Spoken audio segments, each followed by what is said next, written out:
जय हिंद दोस्तों। कैसे हैं आप लोग। मैं आपके लिए इडियम्स एंड फ्रेजेस से रिलेटेड एक बहुत ही अच्छी वीडियोस की सीरीज़ लाया हूं। एक्चुअली इसमें ब्लैक बुक की 200 इडियम्स एंड फ्रेजेस जो कि एसएससी के मोस्टली गवर्नमेंट एग्जाम्स में रिपीट हुए हैं, उन सभी इडियम्स एंड फ्रेजेस को आज मैं आपके सामने डिस्कस करूंगा। ये वीडियो काफ़ी लंबी हो जाएगी यदि एक साथ बनाएगी, इसलिए मैं उनको पार्ट 1 पार्ट 2 इस टाइप से डिस्क्राइब करूंगा। और आने वाले आगामी एग्ज़ाम्स में जितने भी एसएससी या फिर गवर्नमेंट के एग्ज़ाम होंगे उन सभी में इस इन ईडियम्स एंड फ्रेज में से ज़रूर कुछ ना कुछ ईडियम्स एंड फ्रेजेस आपके एग्ज़ाम्स में देखने को मिलेंगे।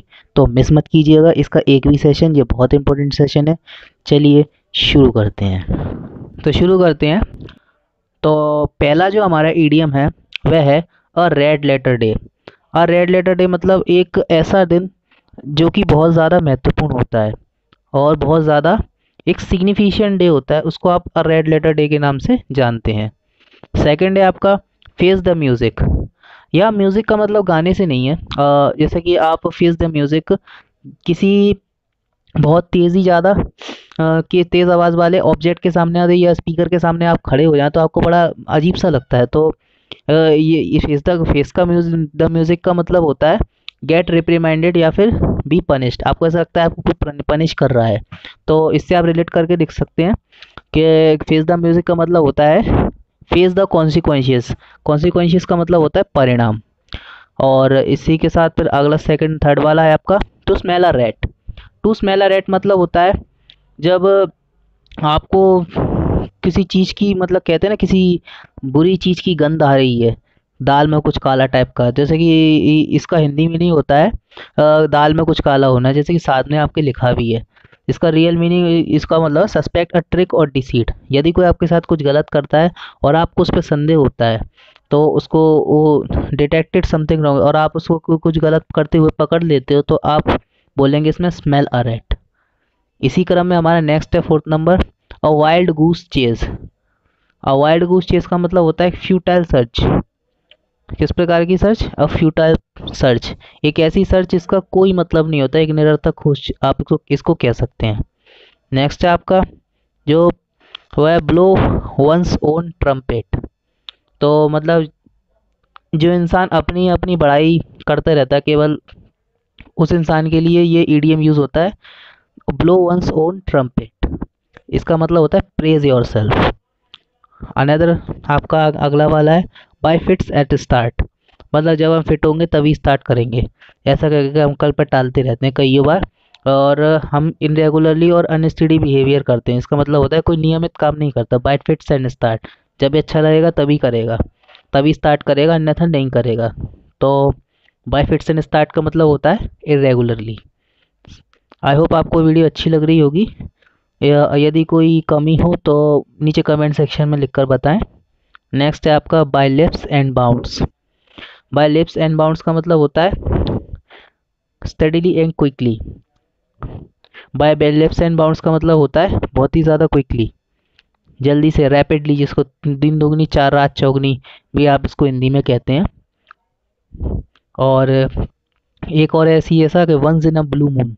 Once in a blue moon, आप किसी को ऐसे कि दो दोस्त यार साथ में मिलते हैं तो अपन उसको साथ में बोल देते हैं कि भाई तुम तो ईद का चांद हो रहे हो, बहुत टाइम बाद मिले हो।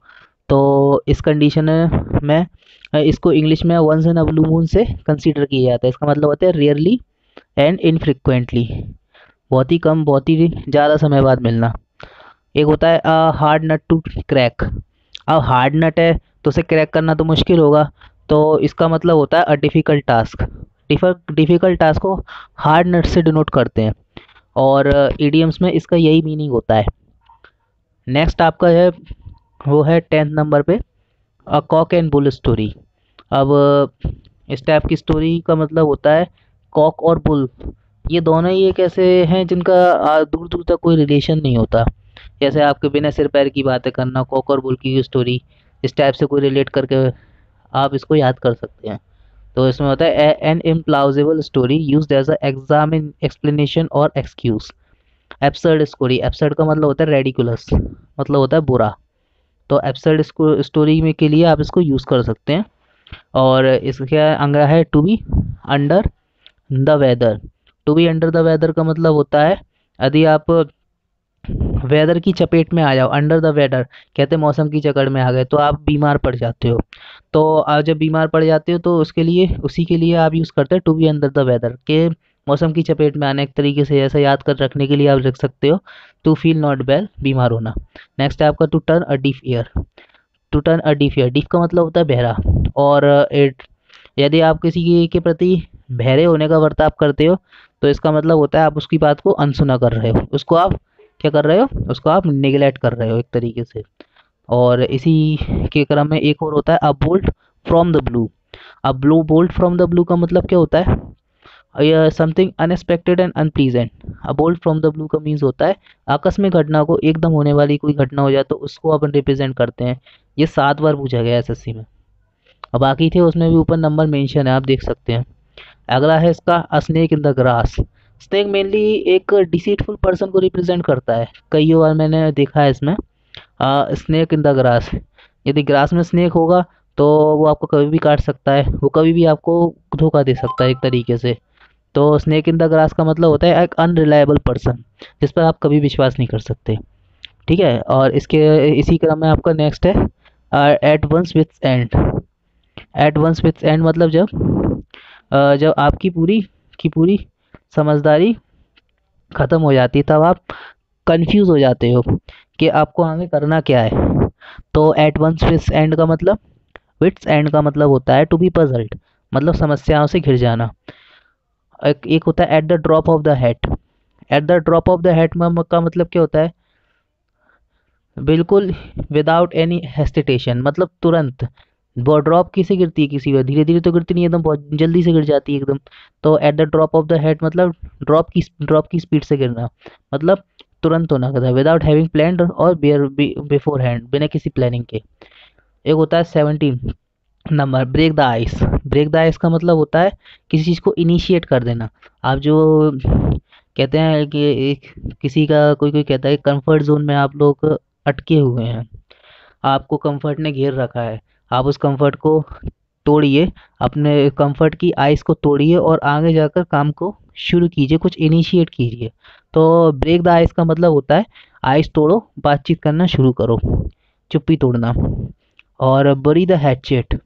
बुरी द हैचेट का मतलब होता है झगड़ा झगड़ा खत्म करना। बुरी माना होता है गाड़ना, हैचेट कोई हथियार का नाम होता है शायद, उसलिए बुरी द हैचेट इसका मतलब होता है। तो दोस्तों ये हमारे 18 इडियम्स थे। इन 18 इडियम्स को मैंने इसमें डिस्कस किया है। और यदि आपको ये अच्छा लगा हो तो इसका पार्ट 2 भी देखिए, मैंने आगे की भी वीडियो बनाई है। इसको लाइक कीजिए, मेरे चैनल को इसी प्रकार की वीडियोस के लिए सब्सक्राइब कीजिए और शेयर कीजिए। धन्यवाद। जय हिंद, जय भारत माता।